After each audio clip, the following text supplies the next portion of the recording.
हम समझते हैं कि ये बलूचिस्तान की एक नई रिवायत हम कायम करेंगे कि हर MPA अपने हल्के का ये समझ लें कि वो वज़ीर आला होगा। अपने हल्के का तरक्की के हवाले से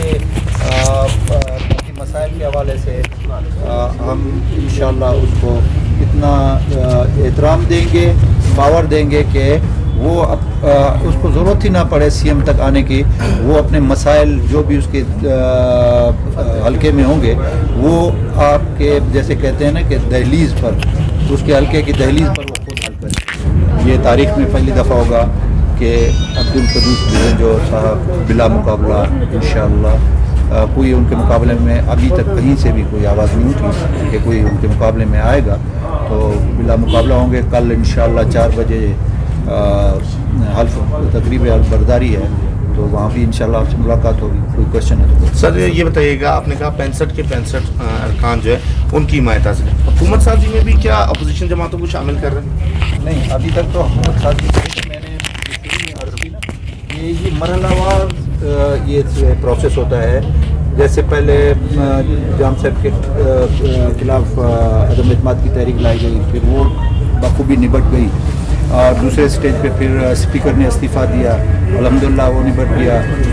तीसरे लेवल पे अब आज हम वज़ीर आला के लिए कागज़ जमा कराने हैं मीर अब्दुल कदूस के। ये मरला आज 5 बजे ख़त्म हो जाएगा।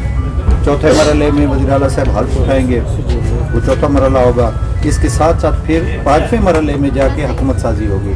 वो फिर हम तमाम साथियों के मशवरे से, कोई गवर्नमेंट में अपोजिशन वाले आना, जो पहले वाली अपोजिशन थी वो आना चाहें या नहीं आना चाहें, या हम किस तरीके से। लेकिन यहाँ पे मैं एक बात बल्कि आप लोगों को मुबारकबाद दूँ कि जो एक तासुर पैदा हुआ था कि बाप पार्टी नौज़दा पार्टी थी, 3-3.25 साल उसकी उम्र थी, और इतनी तरक्की कर गई कि 24 उसके MPA, 12 सेनेटर और 5 MNA थे।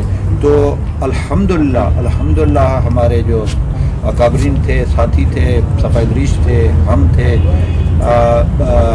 सईद हाशमी साहब जो बानी था, हम इस कोशिश में कामयाब रहे कि बाप पार्टी वापस उसी पैटर्न पे आ गई है जिस पैटर्न पे जाम साहब की जब गवर्नमेंट बनाई गई थी उस वक्त। ये मुलाजमी के मसाइल भी होंगे जो CNW के जो मुलाजमीन निकाले गए थे उनके हवाले से इंशाअल्लाह जी जो भी मसाइल होंगे वो एक CNW या मुलाजमीन के मसाइल नहीं, वो हम सब के मसाइल हैं। हम इस धरती के हैं, और इंशाअल्लाह आप देखेंगे कि पहली फुर्सत में जो भी थोड़ी बहुत खामियां पिछली हुकूमत की थी वो हम दूर करेंगे।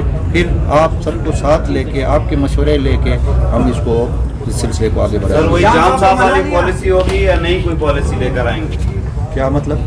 जो हुकूमत जाम साहब ने चलाई थी वही पॉलिसी लेकर चलेंगे या? आप बचगाना सवाल कर रहे हैं।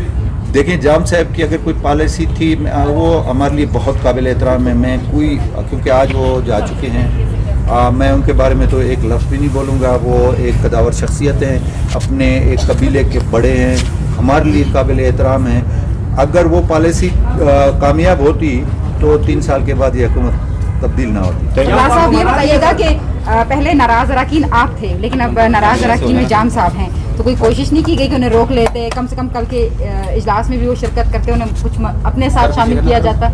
यहाँ मैं वजाहत कर दूँ कि आप कभी भी ना सोचें कि हम बाप पार्टी के 23 हैं, हम 24 हैं। जाम साहब एक कदावर शख्सियत है, उनकी अच्छी राय आएगी, अच्छे मशवरे आएंगे, हम ज़रूर वो सुनेंगे और उन पर अमल करेंगे। हमारे पार्टी प्रेसिडेंट रहे हैं, वो हमारे वज़ीर आला रहे हैं, वो भी 23, हम 23 नहीं हैं, हम 24 हैं। जाम साहब हमारे साथ हमारा साथी है, आगे भी पार्टी को हमने चलाना है। तो जाम साहब को हमने इस पार्टी से या हमारे किसी भी साथी ने डिस्कार्ड नहीं किया है, वो बाप पार्टी का हिस्सा है, इंशाल्लाह हिस्सा रहेंगे। सरदार साहब, एक शिकायत थी कि गैर इलेक्टेड जो है ठेके दिए गए थे, अब वो ठेके मजीद चलेंगे या उनको रोक दिया? ठेके जो गैर इलेक्टेड लोग थे, आप नहीं, इलेक्टेड लोगों को कब ठेके दिए जाते हैं? जो गैर इलेक्टेड को दिए गए। गैर इलेक्टेड को सब दिए गए ठेके? जी हाँ। तो क्या हम MPA ठेकेदार बन गए हैं क्या? Thank you sir.